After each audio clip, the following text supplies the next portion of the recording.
Hey everyone, it's Akshay Kumar, your CDT Physio, and I welcome you all to this lecture. So, in the last lecture, we had discussed about the joint structure of the glenohumeral articulation. Glenohumeral articulation के अंदर जो भी major structures हैं, whether it is the capsule, whether it is the ligaments, जो भी वहाँ पे stabilising structures हैं, उन सभी के बारे में हमने डिस्कस किया, डीपली डिस्कस किया, हर एक पॉइंट्स को समझा.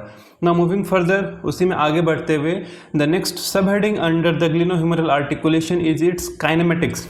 जो हमारा ग्लिनोह्यूमरल आर्टिकुलेशन है उसके काइनेमेटिक्स के बारे में हमें जानना है, उसके अंदर जो मूवमेंट्स हो रहे हैं उन मूवमेंट्स के बारे में हमें जानना है. सो आज के इस लेक्चर में we will be focusing only on the kinematics portion of the glenohumeral articulation. जो भी मूवमेंट्स हैं उन सभी मूवमेंट्स को स्टडी करते हैं. And in the next lecture will be the last lecture of the glenohumeral articulation, जहां पर हम static as well as the dynamic stabilization के बारे में डिस्कस करेंगे. That is very much interesting topic. Okay, so let's start today's topic, the kinematics of the glenohumeral articulation of the glenohumeral joint. First of all, जो हमारा glenohumeral articulation है, जो हमारा glenohumeral joint है, उसके अंदर में टोटल मूवमेंट्स कितने हैं? As we all know, the degree of freedom is 3. That's why जो मूवमेंट्स यहाँ पर होते हैं, we have flexion, extension, abduction, adduction and 2 rotational movements, internal rotation, external rotation, और in other words we can say it is the medial and lateral rotation. तो ये सभी के सभी टोटल 6 मूवमेंट्स हमारे पास हैं in the glenohumeral articulation. Let's discuss this all movements one by one, starting from the flexion extension. First of all, flexion extension अगर हम कर रहे हैं तो as we all know the basics जो हमने पहले भी डिस्कस कर रखा है, आपने एनाटॉमी में डिस्कस किया होगा, बायोमैकेनिक्स के बेसिक्स में डिस्कस किया होगा, like axis and plane. So flexion and extension किस एक्सिस में होता है? This is in the frontal axis and the sagittal plane. Okay, frontal axis and sagittal plane. Next, the range of motion. Range of motion is 180 degrees, but यहाँ पर एक question mark है. क्या है?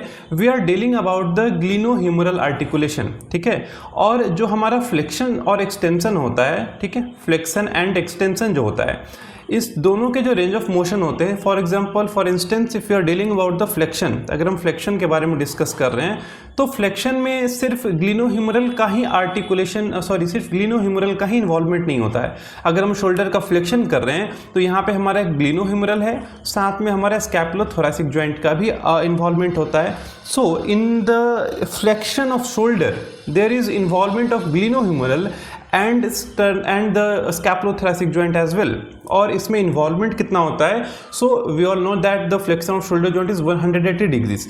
So in 180 degrees glenohumeral contributes only 120 degrees and the scapulothoracic contributes around 60 degrees.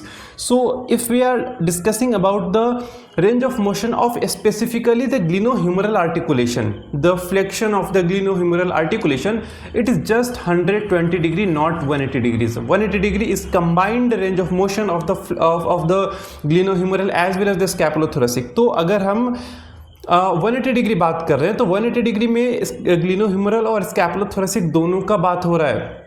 आप normally करके देख सकते हो. आप बिल्कुल सामने आप बैठो, बैठने के बाद आप अपने शोल्डर को धीरे धीरे फ्लेक्स करो और एक हाथ से अपने स्कैपुला को स्टेबल करके टच करके रखो. बस आप देखना लगभग 100-120 तक पहुंचते पहुंचते आपका स्कैपुला थोड़ा भी मूव नहीं करेगा. उसके ऊपर जैसे ही आप फ्लेक्शन करोगे तो आपको ऐसा लगेगा कि आपका स्कैपुला डाउनवर्ड शिफ्ट हो रहा है, इन्फीरियर साइड में हल्का शिफ्ट के जैसा आपको लगेगा. वहाँ पे होता क्या है, जो इन्फीरियर एंगल है स्कैपुला का उसका मूवमेंट होता है, वहाँ पे स्कैपुला डाउनवर्ड थोड़ा शिफ्ट होता है. तो वो क्या हो रहा है, वो हमारे स्कैपुलोथोरैसिक जॉइंट के अंदर मूवमेंट हो रहा है. So in the glenohumeral flexion it is only 120 degrees, not 180 degrees. Clear? तो हम रेंज ऑफ मोशन के बारे में बात कर रहे थे. So range of motion of the glenohumeral is what? It is 120 degrees, not 180 degrees. If you are dealing with the shoulder joint, if I am asking what is the flexion range of motion of your shoulder joint, it is 180 degrees. क्योंकि shoulder joint में आपका glenohumeral भी involved है and the स्कैपुलोथोरैसिक भी involved है obviously. ठीक है. So the range of motion is 120 degrees. What happens in flexion and extension? जब कभी भी हम शोल्डर का एक्सटेंशन कर रहे हैं, हम ग्लिनोह्यूमरल जॉइंट में फ्लेक्शन कर रहे हैं, sorry, if you are doing the flexion in the glenohumeral joint, तो हो क्या रहा है, हमारा जो ह्यूमरस है that is moving anteriorly. Just do it and you will see that your humerus is moving anteriorly while the flexion. So in flexion the humerus moves anterior. Clear? And so ये हुआ क्या, humerus हमारा anterior side में move कर रहा है. This is what? This is the osteokinematics. इसे हम क्या कह सकते हैं, प्यार से हम इसे ओस्टियोकाइनेमेटिक्स कहते हैं. ठीक है, प्यार से कहते हैं ओस्टियोकाइनेमेटिक्स। जो आदमी बहुत करीबी होता है उसका प्यार से हम कुछ नाम रख देते हैं ना, आपके आसपास बहुत लोग होंगे, प्यार से आप कुछ XYZ बोलते होंगे उन्हें। तो यहाँ पर हम जो ह्यूमरस का मूवमेंट हो रहा है, बोन का मूवमेंट हो रहा है, दैट इज कॉल्ड ओस्टियोकाइनेमेटिक्स। इसे हम प्यार से ओस्टियोकाइनेमेटिक्स बोलते हैं। Osteo means bone and kinematics means the movement. So here we are dealing about the movement of the bone. So kinematics में हम मेनली दो चीज़ डिस्कस करते हैं, मैंने पहले बताना भूल गया, मैं यहाँ पर देख लेते हैं। काइनेमेटिक्स में we discuss about 2 points. First is the osteokinematics, second one is the arthrokinematics. Arthrokinematics. In the osteokinematics we deal about the movement of the bone, हमारे बोन का क्या मूवमेंट हो रहा है वो देखते हैं in the osteokinematics. At the same time arthrokinematics में हम क्या देखते हैं, the movement between the articular surfaces, articular surfaces के बीच में क्या मूवमेंट हो रहा है, वहां पे क्या इवेंट चल रहा है, दैट इज बेसिकली द आर्थ्रोकाइनेमेटिक्स। अगर हम काइनेमेटिक्स बात कर रहे हैं, कभी भी हम मूवमेंट करते हैं तो ओस्टियोकाइनेमेटिक्स एंड आर्थ्रोकाइनेमेटिक्स दोनों सब्सिक्वेंटली साइमल्टेनियसली होता है, दोनों एक साथ होता है। ऐसा नहीं है कि ओस्टियोकाइनेमेटिक्स होगा और आर्थ्रोकाइनेमेटिक्स नहीं होगा, या फिर आर्थ्रोकाइनेमेटिक्स हो रहा है और ओस्टियोकाइनेमेटिक्स हो रहा है, ऐसा नहीं होता है, दोनों साथ में होता है। नाउ ओस्टियोकाइनेमेटिक्स के कारण जो होता है that is called the physiological movement, जो हम करते हैं हमारे बोन का movement, that is the physiological movement. At the same time arthrokinematics के कारण जो मूवमेंट आता है that is called the accessory movement. यहाँ पर 2 पॉइंट्स आया, इसके कारण होता है physiological movement, physiological movement, and arthrokinematics से we have the accessory movement. Accessory movement होता है। फिजियोलॉजिकल मूवमेंट नॉर्मल जो फ्लेक्शन एक्सटेंशन कर रहे हैं, हमारे बोन का मूवमेंट हो रहा है, that is the osteokinematics, that is the physiological movement. If you are dealing the about the accessory movements, तो एक्सेसरी मूवमेंट्स होता है वो मूवमेंट जो कि हमारे ज्वाइंट के आर्टिकुलर सर्फेसेस के बीच में हो रहा है, वो क्या है, that is the spinning, the sliding, gliding, ये सब हमारा होता है एक्सेसरी मूवमेंट्स। तो हमें किसी भी मूवमेंट को पढ़ते समय हमें काइनेमेटिक्स में ये 2 पोर्शन पढ़ने होते हैं, like what is the osteokinematics of that movement and at the same time what is the arthrokinematics of that movement. Clear. So in the flexion osteokinematics क्या कहता है कि ह्यूमरस हमारा आगे की तरफ एंटीरियर साइड में मूव कर रहा है, humerus is moving anterior and we can also say antero superiorly और सुपीरियर के साइड में मूव कर रहा है। ठीक है, this is the osteokinematics. Arthrokinematics में क्या होगा, as per the concave convex rule, and I am assuming कि you all know what is concave convex rule. अगर नहीं पता बताना मुझे, I will explain it, no issue. ठीक है, but here I am assuming that you all know what is concave convex rule. So according to the concave convex rule we all know कि अगर कभी भी हमारा जो कनकेव सरफेस है वो कभी भी कन्वेक्स सरफेस पे अगर मूव करता है, इट मीन्स कि if convex surface is stable and the concave is moving on it, then the sliding and rolling is in the same direction. But if the concave surface is stable and the convex is moving on it, then the sliding and rolling is in opposite direction. This is according to the concave convex rule and I think you all know it. नहीं पता मैं फिर से बता रहा हूँ, if you don't know this please let me know in the comment section. I will surely explain the concave convex rule in very detail in practical way. ठीक है, तो चलिए हम कभी भी कनकेव कन्वेक्स रूल का यूज करते हैं टू डिटरमाइन द आर्थ्रोकाइनेमेटिक्स। ठीक है, तो अब देखिए यहाँ पर फ्लेक्शन एक्सटेंशन ऑफ किसका हो रहा है, इट इज द ग्लिनोह्यूमरल। तो ग्लिनोह्यूमरल का आर्टिकुलेशन कैसा है, जो हमारा ग्लिनोइड कैविटी है that is basically the concave, ये ग्लिनोइड कैविटी हमारा कनकेव है, एंड जो हमारा हेड ऑफ ह्यूमरस है दैट इज अ कन्वेक्स, ये हेड ऑफ ह्यूमरस हमारा कनकेव है। ठीक है, ये कुछ इस टाइप से है। यहाँ पे क्या हो रहा है कि concave surface is stable and the convex surface is moving on the stable surface. ठीक है, तो कन्वेक्स यहाँ पे मूव कर रहा है, hence according to the concave convex rule the rolling and sliding will be in opposite direction. अब देखिए होता क्या है, यहाँ पर हम यहाँ पर फ्लेक्शन कर रहे हैं, for example we are doing the flexion, और यहाँ पर हमने ह्यूमरस को ये एंटीरियर तरफ शिफ्ट किया। ठीक है, हमने ह्यूमरस को एंटीरियर तरफ शिफ्ट किया तो ये कुछ ऐसा बनकर आएगा, शिफ्ट होने के बाद ये कुछ ऐसा बनकर आएगा। ठीक है, हमने ये फ्लेक्शन किया, 90 डिग्री फ्लेक्शन किया मान लीजिए, यहाँ पे हमें कुछ ऐसा आएगा। अब इस मूवमेंट के दौरान इन आर्टिकुलर सरफेसेस के बीच में क्या इवेंट्स हुआ है, तो जनरली 2 इवेंट्स होता है। एक होता है हमारा स्लाइडिंग और एक होता है हमारा rolling. Rolling is just the rotatory component and sliding is just the translatory component. किसी भी मूवमेंट को करने के लिए दोनों translatory as well as the rotatory components होने जरूरी हैं. आगे जब हम बात करेंगे about the stabilization of the glenohumeral joint, वहाँ पर देखेंगे इस ट्रांसलेटरी और रोटेटरी जो हमारे पॉइंट्स हैं इनका, इन कंपोनेंट्स का क्या महत्व है और कैसे ये स्टेबलाइजेशन में हेल्प करते हैं. बट यहाँ पर जब हम फ्लेक्शन कर रहे हैं तो during the flexion what is happening here, during the flexion हम जब भी एंटीरियर साइड में हम ह्यूमरस को अपने उठाया हमने, ठीक है, एंटीरियर साइड में हमने ह्यूमरस को लिफ्ट अप किया, लिफ्ट करने के दौरान जो रोलिंग हो रहा है, ठीक है, जो रोलिंग हो रहा है वो एंटीरियर डायरेक्शन में होता है. और जो स्लाइडिंग होता है, अब हम सब जानते हैं कि जो स्लाइडिंग है वो क्या अपोजिट होगा according to the concave convex rule. तो यहाँ पर स्लाइडिंग विल बी अपोजिट, यानी कि स्लाइडिंग पोस्टीरियर होगा. ठीक है, देखिए रोलिंग कभी भी होता है 99% of the cases rolling is always in the direction of the movement.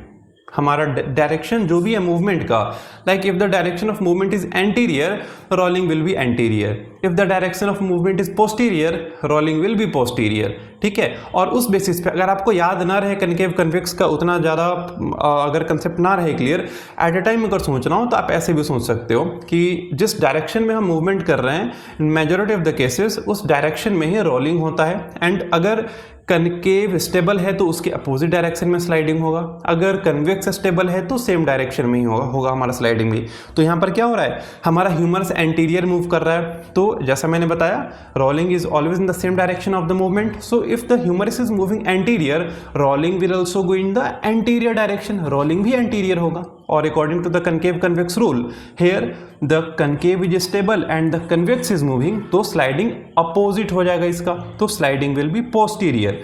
Now if we will just delete this sliding component, for instance अगर हम स्लाइडिंग कंपोनेंट को डिक्रीज को हटा देंगे तो क्या होगा, फ्लेक्शन नहीं हो पाएगा.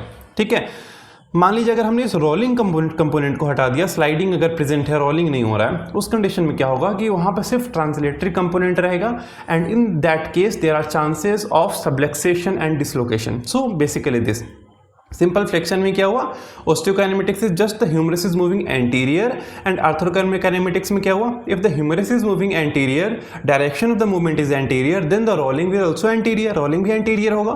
And according to the concave convex rule here in this case the sliding will be opposite. So sliding क्या होगा, स्लाइडिंग यहाँ पोस्टीरियर आ जाएगा.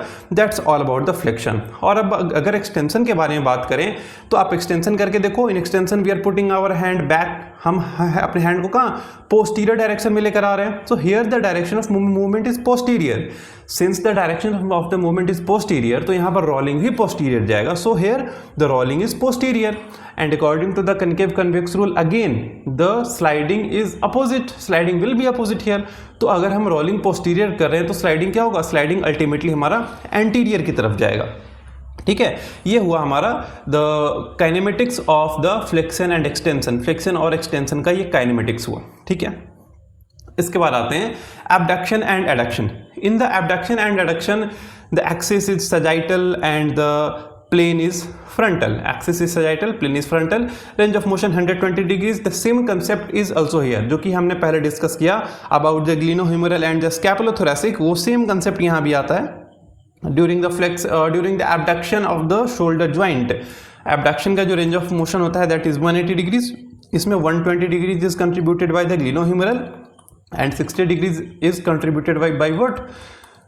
By the scapulothoracic. So यहाँ भी same concept आता है. That's why if we are dealing with the, especially if you are dealing with glenohumeral articulation, the range of motion of the abduction will also 120 degrees.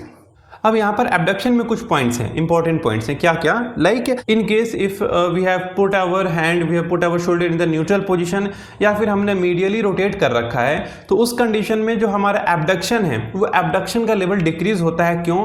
क्योंकि हमारा जो greater tubercle है वो greater tubercle कोरैकोएक्रोमियल arch पर जाकर अटक जाता है, वहाँ पर अटक जाता है, वहाँ पे वो रेस्ट्रिक्ट हो जाता है. ठीक है, जो हमारा ग्रेटर ट्यूबरकल है वो कोरैकोएक्रोमियल आर्च पर जाकर रेस्ट्रिक्ट हो जाता है. इसके कारण ये रेंज ऑफ मोशन भी घट जाता है if our arm is in the neutral position और द मीडियल रोटेशन. ठीक है। इसलिए जब हमें अगर full range of motion of abduction चाहिए तो एबडक्शन के फुल रेंज ऑफ मोशन के लिए हम ह्यूमरस को 30 to 45 डिग्रीज 35 to 40 डिग्रीज हम अगर लेटरली रोटेट करते हैं तो क्या होता है, ये जो ग्रेटर ट्यूबरकल है ये इस कोरैकोएक्रोमियल आर्च के पीछे शिफ्ट हो जाता है एंड नाउ द रास्ता इज वेरी क्लियर। अब यहाँ पर रास्ता पूरा क्लियर है, यहाँ पर स्मूथली एबडक्शन हो सकता है। सो if the patient's if the patient's shoulder is medially rotated, then the abduction range of motion will decrease. Why? Because of the restriction of the greater tubercle by the coracoacromial arch. तो हमें करना क्या होगा, हमें humerus को laterally rotate करना होगा about 30 to 40 degrees, and then in such case the greater tubercle will just go behind the arch, behind the coracoacromial arch, और उस कंडीशन में the abduction will be super smooth, we will reach the highest range of motion of the abduction in that case. ठीक है। अब बात करते हैं ऑस्टियोकाइनेमेटिक्स। ऑस्टियोकाइनेमेटिक्स में क्या हो रहा है, if you are doing abduction you are just putting your hand laterally, आप अपने हैंड को लेटरली लेकर जा रहे हो। So in the case of abduction the humerus moves laterally, this is the osteokinematics. ठीक है, ह्यूमरस मूव्स लेटरली, और लेटरली अगर देखो लेटरली के साथ साथ ह्यूमरस सुपीरियर भी एक लेवल पे मूव करता है। Like you are after 10 to 15 degrees you are actually moving your arm superior. तो मेजर यहाँ पे डायरेक्शन क्या हुआ, सुपीरियर भी डायरेक्शन हुआ यहाँ पे हमारे मूवमेंट का, and lateral. So if we are dealing about the rolling में क्या होता है, यहाँ पर हमारा जो ह्यूमरस है वो ऊपर की तरफ, वो सुपीरियर डायरेक्शन में रोल करता है एंड स्लाइड करता है इन्फीरियर डायरेक्शन में। मैं इसे प्रैक्टिकली अभी दिखाऊंगा, जस्ट आप इसे थ्योरी को समझ लो, then I will just try my best to explain it practically. मेरे पास कुछ वैसा इक्विपमेंट तो है नहीं प्रैक्टिकली एक्सप्लेन करने का, but still I will try my best. So in the abduction humerus moves laterally, that is the osteokinematics, and the arthrokinematics says that कि जो rolling हमारा है, rolling is in the superior direction, and again according to the concave convex rule, यहाँ पर हमारा concave stable है, convex is moving on the concave surface, that's why the rolling and sliding will be in opposite direction. So the superior side is for the rolling, and hence the sliding will occur in the inferior direction. Rolling अगर superior में हो रहा है तो sliding हमारा inferior में होगा। अभी देखते हैं इसे जस्ट हम। इसके बाद एडक्शन, जस्ट अपोजिट। एडक्शन में क्या, हमारा ह्यूमरस इंफीरियर और मीडियली मूव करते आ रहा है, दैट इज ऑस्टियोकाइनेमेटिक्स। एंड रोलिंग क्या होगा, अगर इंफीरियर मूवमेंट हो रहा है तो रोलिंग भी इंफीरियर होगा, और sliding just opposite, sliding will be in the superior direction. So this is the osteokinematics and the arthrokinematics for the abduction and adduction. Okay, so let's imagine this is your glenoid fossa, the glenoid cavity which is concave, and this is the head of humerus that is convex. Okay, so the articulation is something like this. Okay, now अब यहाँ पर क्या हो रहा है, during the abduction and adduction, during the abduction our humerus is moving laterally and superiorly. Okay, so ये हमारा glenoid cavity और हेड ऑफ ह्यूमरस का आर्टिकुलेशन है। इस आर्टिकुलेशन में अगर आप देखो तो ड्यूरिंग द एबडक्शन क्या हो रहा है, this is the abduction. Okay, this is the abduction, ये हम एबडक्शन कर रहे हैं, this is the superior, this is the inferior, this is the lateral, this is the medial. So we are doing this abduction.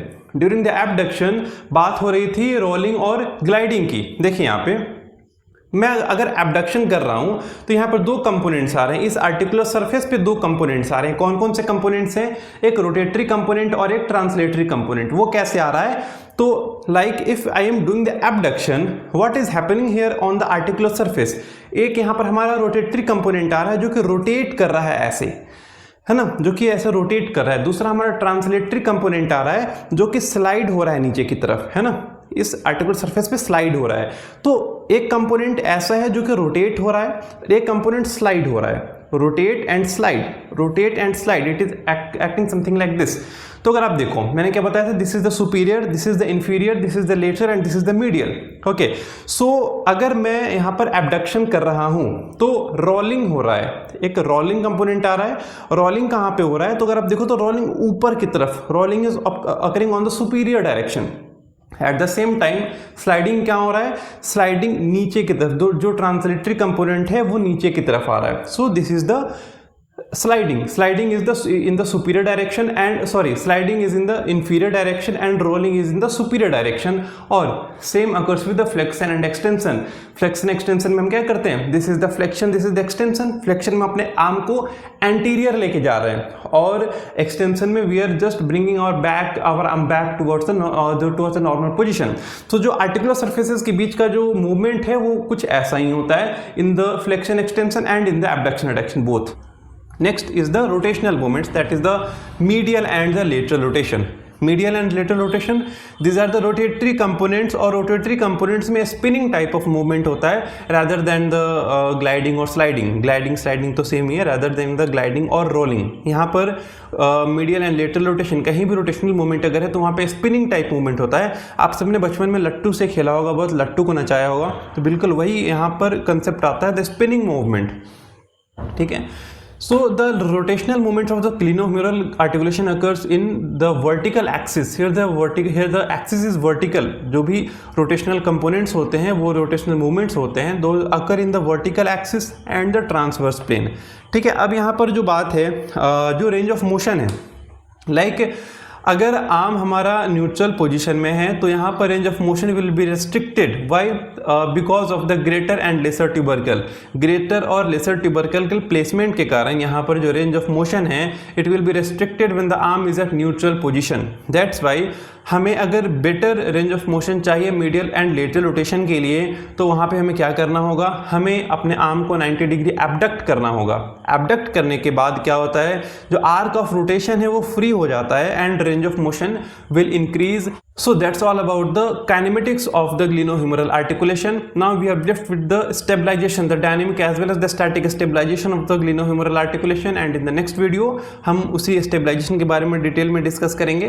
And if there is any doubt please let me know in the comment section. Notes के लिए आप मेरे WhatsApp पे message कर सकते हो या फिर इंस्टाग्राम पे मैसेज कर सकते हो. इंस्टाग्राम पे हो सकता है कि मैं रिप्लाई ना कर पाऊँ क्योंकि बहुत सारे मैसेजेस रहते हैं नोट्स के लिए. सो आप एक मैसेज इंस्टाग्राम व्हाट्सएप पे भी ड्रॉप कर सकते हो, so that I can reply you and I can share the notes with you. So I will see you guys in the next lecture. Till then be happy and keep learning.